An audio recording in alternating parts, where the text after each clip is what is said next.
In this video, I'll be attempting to beat Cuphead while only using the chaser. This idea has been done before by other people but here's the difference.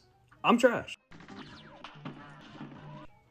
The rules are simple. Only use the chaser as a shot. Supers and charms are allowed. Without further ado, let's get started. Ew, is that pea shooter? We won't need that. Hey, nobody sees this, nobody sees that. After not using the pea shooter to finish the tutorial, we head over to Apple Man so we can afford to buy the chaser.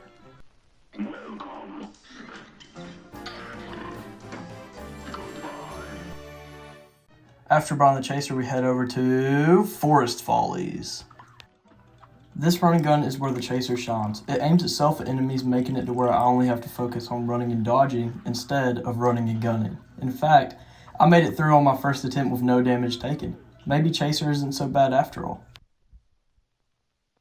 It was at this point where I decided to purchase the smoke bomb, a charm that allows me to dash through enemies without taking damage. I might as well do something with those 5 coins.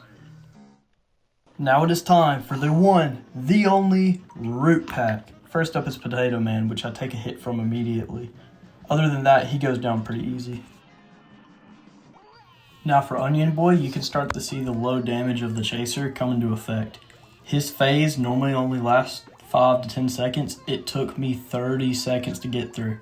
Here's the phase sped up.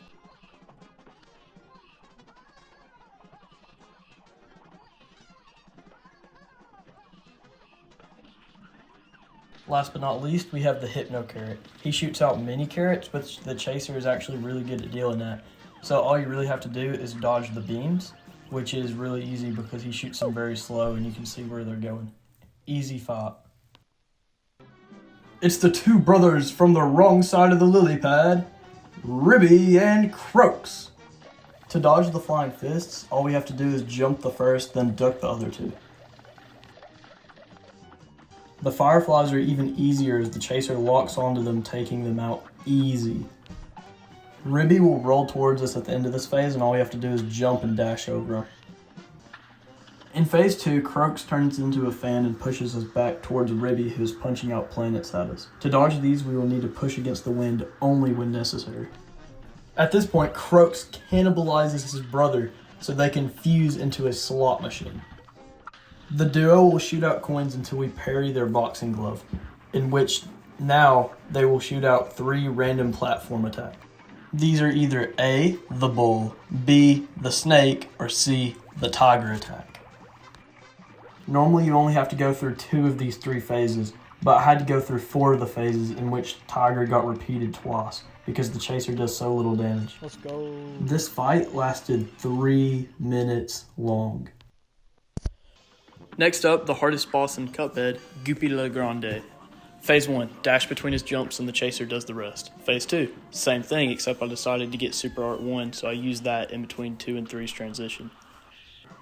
Phase 3, dash right before the grave slams and chaser does the rest. Easy dub.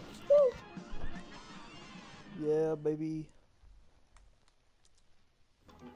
Now we have the second running gun of Aisle 1, Treetop Trouble. This one took a few more attempts than the last, in part due to having to parry the ladybug for a coin. I suck at parries. The chaser is quite good for the vertical portion as it shoots the stumps before they can shoot you. The last section with the wasp is where I stumbled, but in the end, he went down. Now we have the flower of your nightmares, Cagney Carnation. When he launches his head forward, all you need to do is either move up to the flying platforms or drop down to the ground, making this attack a joke. The chaser works wonders on his next attack as the plants he spawns will be shot before they get a chance to sprout. Weaving between the seeds can be challenging, but it is doable. The spiny blue thing is easy to jump over unless it catches you off guard. He will repeat these attacks until he reaches his final phase, in which now the floor is untouchable and you must stay on the platforms to survive. I use my super art here to hopefully finish the fight early while I'm still ahead. All you will need to do is stay off the platforms where he's shooting his vines up and dodge the projectiles he shoots out of his mouth. He repeats these attacks until eventually we win. Let's go. I hope you all enjoyed part 1 of this chaser-centered series, and I would love to hear more ideas for videos in the comments below. Hit the like, subscribe, and I'll be back for more.